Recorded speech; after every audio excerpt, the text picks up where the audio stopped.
Good evening. Well, one clock says it's probably 6 or 7 something. Another clock says 7:42. But it is Friday, 3-20-2015, and you're watching another episode of Alone in the Dark with Isaac David Brigmond. Well, got to talk about a bunch of stuff. Do you ever remember? This is retro stuff today, because there'll be some retro talk every once in a while. But do you ever remember the song, "The Future's So Bright, I Gotta Wear Shades"? What happened to that future that was in that song? That was sort of like a 80s rock rap song. And I liked it, don't get me wrong, but I wondered, where did that future go? Because I don't remember it ever, coming. It was talked about, but it never came. And I wonder about that. And it's about like they're saying, I wear my sunglasses at night. You wear your sunglasses at night right now, you have a wreck on the highway or somebody complains because there's no sun. I'll get them sunglasses off. You know there ain't no sun right now. But there's that to say. And folks, there's nothing wrong with having some normal fetishes. God probably had them. And don't tell me, oh, you're talking a sinful thing. I ain't mean it like that. I'm talking about like, you could be a guy interested in old video games. Ah, see, now that's a good one.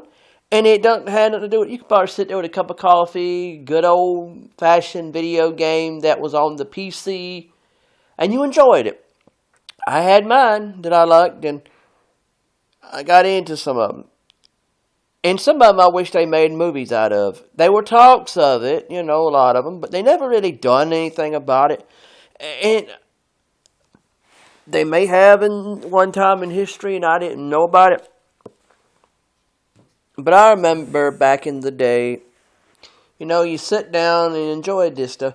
And don't you love those choice games?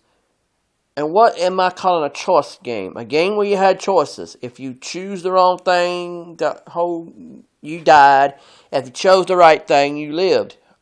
I read a book like that one time. When I was in high school, I got a book like that from the high school library. And I actually chose the wrong way and I died, I wasn't good at that. I'm not good at the multiple choice books. I mean, yeah, they're fun and all, but, multiple choice, like, I don't know. I'm probably were better at a multiple choice test than I was a multiple choice game or book.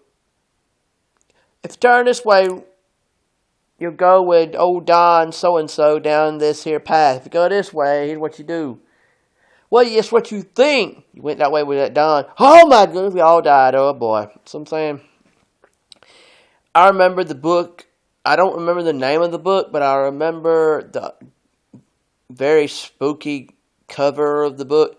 It was a dude dressed in a camper attire.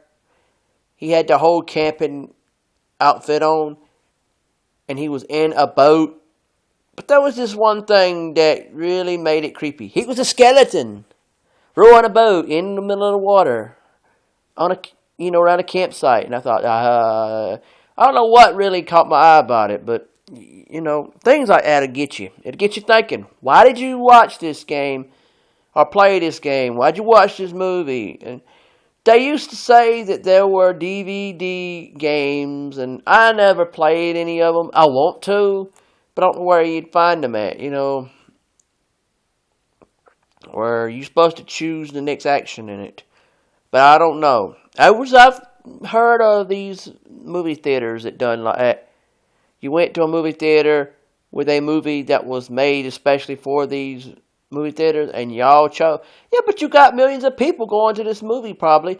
So what if you choose one thing, they choose something else? Does the movie say, okay, the one that chose, okay, say if you got 1 million people at this movie, and say half of the room chose one thing, half the room chose the other.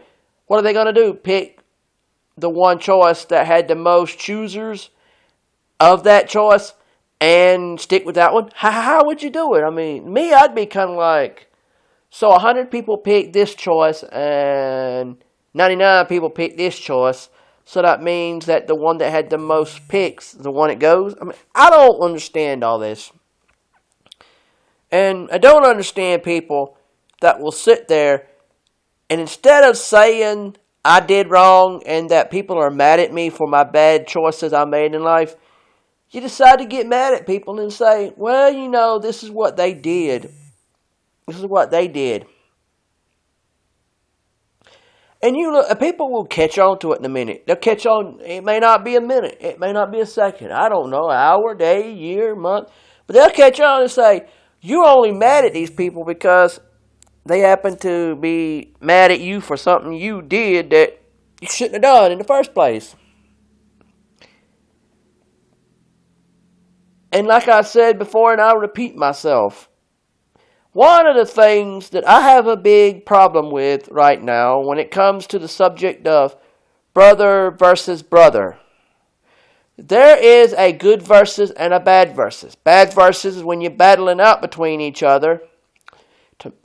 A good verse is when you find the things that bring you together and say, this is why me and my brother get along so well. I've analyzed it and found out what it was. Well, now, I know a bad versus relationship right now with two brothers. They're elderly men. I know one personally. And for that reason, that's why it hurts me so to see those two fussing and fighting over one of them's bad decisions. I have poor health. Why do I have poor health? Because I decided to, now not me literally. I mean, this is to do with these two elderly brothers I'm speaking of. Now, take the truth and turn it into a book. Now you've got your true life book because this really happened. So picture as if you're reading a book and say the book was narrated by a real live talking man, okay? So the story would go like this. Might be long, might be short, depending on how long this story's been going on and how many problems has been going on in it. But say I'm one of the guys in the story. I've pretty much wrecked my health through drinking and other whatever else I've done. I couldn't say what else because I don't know all that he's done. But my brother has decided that because I have said and done things to him that he doesn't like ask for money, probably ask for a place to live, that he just don't want nothing to do with me right now. Even though I lived in a foreign country, I'm an American, I live in a foreign country, I finally decided to come back to America where I came from, and basically while I'm in America, my brother decides he doesn't want nothing to do with me because of the fact that I've just basically wrecked my health and I've wrecked my relationship with him. So he decides to he decides to be wanting to cut ties with me. But I still try to have something to do with him. And then one evening, I take my trying to talk to him, I took it to church. To the church my brother goes to. Everybody already knows who I am. They see me at church. They see me with him. They see me. They think, wow, been a while since they saw me. They've seen me before. So, there you go. And my brother's already trying to tell me to get out of there. No, I can't stay with him. I can't get nothing from him and all this. Well, I know I'm trying to be.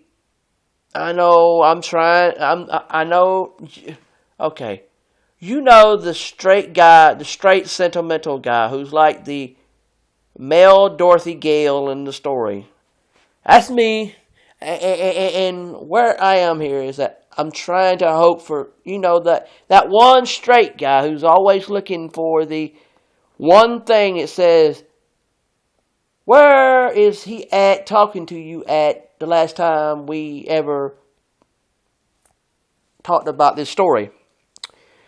Well, he was talking to you at your church. So that might have something to do with God, him even being in church at all. See, so I'm the guy in the story who tries to find the positive in it. I know it may or may not ever happen, but I'm still trying. And I'm trying hard. And Lord, I know, I know, Father God and Brother Jesus, I know it's hard to do, but you think maybe if you pray enough for these people, things can get better. I've seen and heard many things out of you. I heard as in what you've done in the past, and I've seen as in what I know of my own eyeballs I've seen. I know right now I could have been 6 feet under after all the mess I done been through in my life. I mean, I'm not going to go, and I've seen things now. And people tell me that, yeah, some things will happen to me. Things will disappear in my life. Things will appear in my life.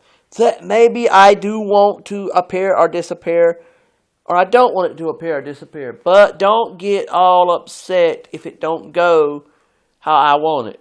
Because some problems in life are worth worrying about, and some are like, well, it happened, so let it go. Don't worry about freaking out and mess. Just say, it happened, let it go.